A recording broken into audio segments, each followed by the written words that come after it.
Okey, kita tinggal beberapa hari lagi, kurang 5 hari lagi, insya-Allah kita akan menyambut ketibaan Aidilfitri ataupun bulan Syawal. Tetapi walaupun dengan pergerakan yang terhad, tidak boleh rentas daerah ataupun negeri, persiapan untuk menyambut hari kemenangan pada 1 Syawal itu tetap juga perlu dilakukan. Dan antara persiapannya adalah pastinya memasak juadah-juadah seperti rendang, ketupat.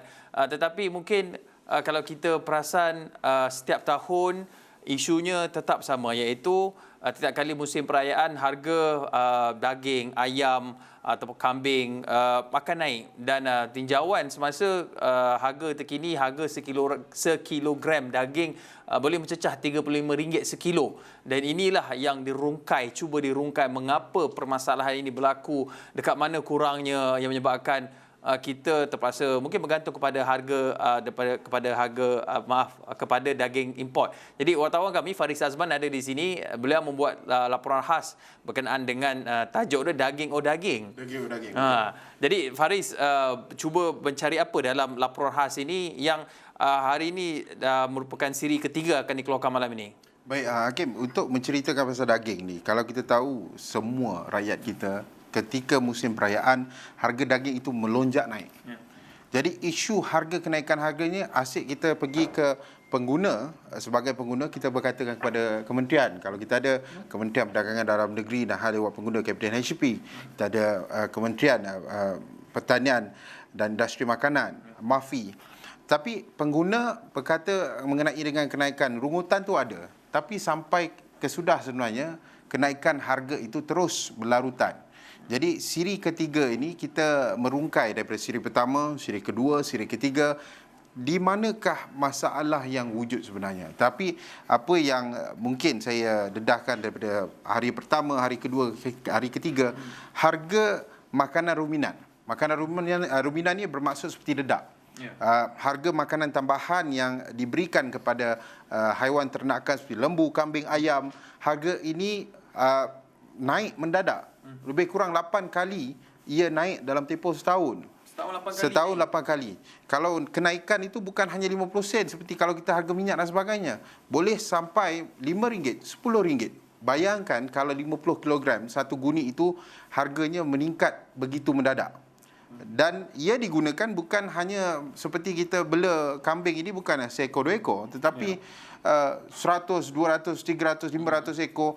Jadi penggunaan itu, kos itu meningkat kepada pengguna. Pengguna juga mendapat harga daging yang mahal. Kos itu meningkat kepada peternak-peternak tempatan. Kalau ikutkan peternak tempatan, daging tempatan kita hanya lebih kurang 10.95% hanya untuk pasaran yang boleh cater dengan pasaran kita. Lebih 80% daripada daging import. Jadi isunya di sini adalah harga tempatan semakin lama semakin meningkat naik. Ketika ini Kabinet HCP menetapkan RM32 untuk harga borong. 34 sebagai pengguna seperti kita. RM34 harga runcit. Tetapi kos penternak ni lebih daripada itu sebenarnya. Jadi mereka tersepit. Bayangkan mereka menternak kambing, lembu, ayam ini bertahun-tahun. Akhirnya bila dijual hasil tuaiannya itu tidak setimpal. Seolah-olah keringat dia tu tak ada setimpal dan sebagainya. Dan ini mungkin menyukarkan mereka kerana kalau kita buat perbandingan, kita ambil harga anggaran range harga sekilogram daging di Malaysia ni RM32 hingga RM34 sekilo. Itu anggarannya. Itu anggaran. Tapi kalau tengok harga daging import pula sekilo dalam RM15. Ya, ada sampai RM15, RM25, RM27. Ya, dan itu tapi secara anggarannya memang harga daging tempatan lebih mahal daripada harga daging import. Dan ini pasti akan memberikan saingan kepada peternak-peternak yang Faris juga sempat temui. Jadi macam mana diorang ni nak menjaga perut nasi mereka ini, Faris? Bagi memastikan mereka ni sebenarnya tak kalah.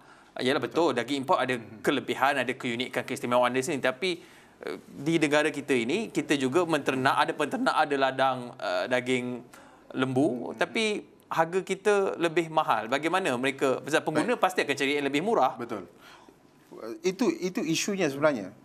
Kalau kita mungkin secara kita besarkan luar lingkup kita, di Malaysia ini kita ada beberapa negara-negara Asia, negara jiran seperti Thailand, Indonesia dan sebagainya. Tetapi sektor ruminan mereka ini melonjak naik. Tetapi sektor di negara kita ni seolah-olah peternak daging tempatan ni mereka tersepit. kerana ramai yang ingin harga murah, tetapi kalau dibandingkan kualitinya, harga daging lembu tempatan ini tidaklah jauh dengan kalau kita katakan kalau wagyu, kita ada wagyu, tetapi kita ada juga spesies-spesies lembu seperti itu, ternakan tempatan, tetapi tidak diperkasakan. Jadi harga mereka tersepit. Kalau mereka dedak import itu kalau mahal, jadi harga nak turunkan setaraf dengan harga import, memang harga daging import memang tak sampailah, kecuali pemberkasaan itu ada. Jadi kalau kita bergantung sepenuhnya kepada daging import, kita tidak melihat kepada negara seperti Indonesia, Thailand, Kemboja, India dan sebagainya. Mereka ini menggunakan sektor ruminan ini antara yang memberi kepada KDNK GDP negara mereka. Jadi mereka import ataupun mereka ekspor makanan-makanan dedak dan sebagainya. Jadi persoalan di sini sebenarnya peternak tempatan ini, adakah kita nak melihat mereka ini terus bergelumang dengan isu ini atau melihat mereka terus mati daripada sektor? Ya. Itu persoalannya. Tetapi dalam masa sama, kita juga perlu orang kata apa, optimistik. Kalau orang kata kalau lihat gelas tu, melihat gelas itu separuh penuh. Dah penuh dah separuh. Dan saya percaya setiap masalah akan memberikan ruang dan juga peluang untuk kita mencari solusi dan penyelesaiannya. Ataupun orang kata apa, ini sebagai inovasi lah kan. Tapi bagaimana peternak-peternak ini dan pihak-pihak bertanggungjawab boleh menginovasikan ataupun mengambil kesempatan di atas permasalahan yang wujud ini agar mereka ni tidak terus diketersampingkan.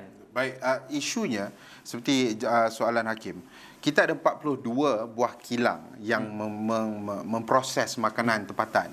Tetapi harganya juga mereka bergantung pada harga soya, jagung daripada luar negara.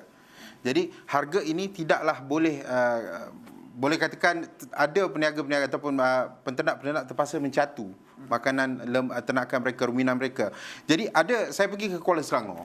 Seorang ini dikenali sebagai Pak Faisal. Kalau kata mengenai dengan sektor ruminan, beliau ini sangat orang katakan terkenal. Jadi sampai satu tahap Hakim, bayangkan mereka ini terpaksa mewujudkan, membangunkan sendiri produk makanan untuk ternakan mereka sebab untuk mengurangkan kos. Kalau tidak, perniagaan mereka ini tidaklah lama. Mungkin dalam 30 tahun dan knockout dan sebagainya. Jadi mereka ada, Pak Faizal ini menggunakan rumput Napier seperti dalam visual ketika ini. Rumput Napier ini dia terpaksa menggabungkan dengan micromite dan sebagainya untuk menghasilkan rumput Napier yang mempunyai nutrisi yang tinggi. Ini Pak Faizal Ini Pak Faizal. Dia beliau membela kambing, ada juga lembu terusur dan sebagainya. Jadi di kawasan Kuala Selangor itu semua menggunakan hasil daripada penyelidikan pembangunan Pak Faizal. Jadi sebenarnya dalam negara kita ada bakat itu. Dan tetapi pembangunan pendidikan yang diambil daripada bakat-bakat petani-petani, peternak-peternak ini tidaklah dilihat agresif daripada pihak yang berwajib. Kalau kita buat begitu, kemungkinan kalau ada 50,000 lagi orang seperti Pak Faizal, kita mungkin sama seperti Indonesia, seperti Thailand. Sektor ruminan kita mungkin lebih tinggi. Mungkin selepas ini kita akan ekspor makanan, makanan-makanan ruminan, dan kita menjadi antara orang akan makanan import, daging import kita mungkin berkurangan. Tetapi pengeluar utama. Jadi itu antara ruang dan peluang yang perlu diambil. Itulah hasrat yang ingin dicapai dalam yang sebelum-sebelum ni, ya betul. Itulah. Tapi itu benda dah lepas tak jadi dan benda itu pun dah jadi. Tetapi itu salah satu inisiatif. Tetapi inisiatif itu perlu dilangsungkan lagi sebenarnya Hakim. Kalau kita tahu kita asyik melihat kepada sektor-sektor penting, tetapi sektor ruminan ini juga penting.